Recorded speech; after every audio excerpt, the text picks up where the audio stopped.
if we're talking to someone who's like, oh, I already botched it, my credit's not where I need it to be, it's so easy to ignore and be like, someday it'll get better, maybe I'll ignore it, but the reality is they need to be proactive. Do you teach people how to improve their credit? 100%. Even though I pivoted over to more of the funding space, I like to tell people I like to create my future client. So in order to create my future client, I got to teach you and tell you how to fix your credit on your own. So again, on my YouTube page, Bellastone Enterprises, how to reverse late payments on open accounts, how to remove collections, how to remove inquiries after you get funding. We teach it on those pages. So just a quick nugget I can give you. Remember, on the Fair Credit Reporting Act, which is a federal guidelines for what goes on your credit profile, one good one is nothing is supposed to be on your credit report without your permission.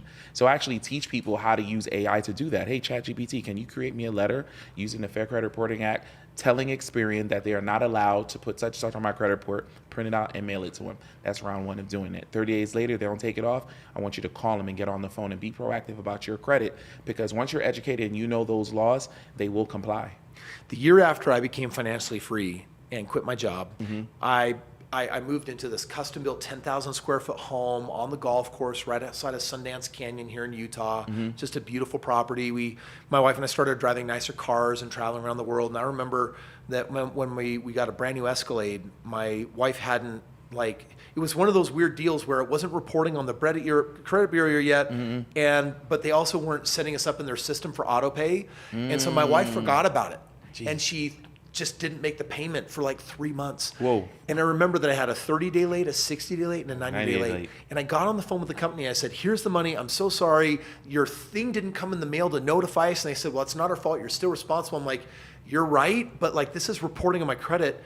And my business is built on having good credit, all this real estate that I'm buying. So please, will you work with me? And they wouldn't. I was so upset at this time. I transferred from department to department. But because of what I had learned in credit report, I ended up just I didn't do it myself. I actually paid someone to then send the letter. And what I was told was they don't have, even though they're in the right and you're in the wrong, Kris, they don't have a department to challenge your dispute, and it'll automatically go then to the credit bureau and fall off the record. I was like, you got to be crazy. I'm in the wrong. Yeah. But if I write this magic letter and they don't do anything within a certain time frame, then it just goes bye-bye. And that is exactly what happened. The 30-day, 60-day, and 90-day fell off. They were not a part of my record. My credit score bounced back up. And I was like, okay, most people don't understand how to leverage this financial knowledge, but that's what you're doing for people. Absolutely. Understanding that the laws are in your favor. When you don't understand the laws that are in your favor, it actually hurts you. So the laws say that they got up to 30 days to rectify this issue, and they have to show how they tried to rectify it. If they don't have those transcripts on what they did to try to rectify this issue or prove that you were wrong, it has to come off by law, no matter what. Wow. Incredible financial knowledge. Final thought from you to my viewers, because a lot of entrepreneurs, business owners, or those that are hoping to get in the business space, with everything that you've learned and knowing that for them, a lot of them see hurdles. I even talking about business owners are like, if I had more money, I would do more deals. If I had more money, I would scale my business. And I'm like, do you know that there's 6 figures probably available to you? Right. What's your advice for the people that are out there that just don't know what you know? So listen, I think obviously experience, capital, having good credit, all this really matters. But what's really, really important, and is the fast pass to life, it's the cheat code, is mentorship.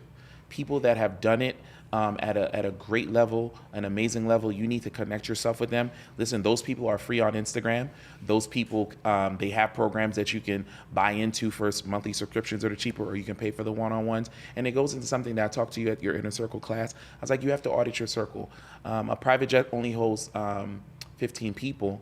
A commercial jet holds 300 people. So my circle, I want to be on a private jet. If that's where I want to go, I want to connect with people who own these private jets. So I'm auditing my circle and connecting with mentors that want to take me into that amazing space. So building a brand and a business that I want to sell for $50 or $100 million, I need to get with people who have done that before.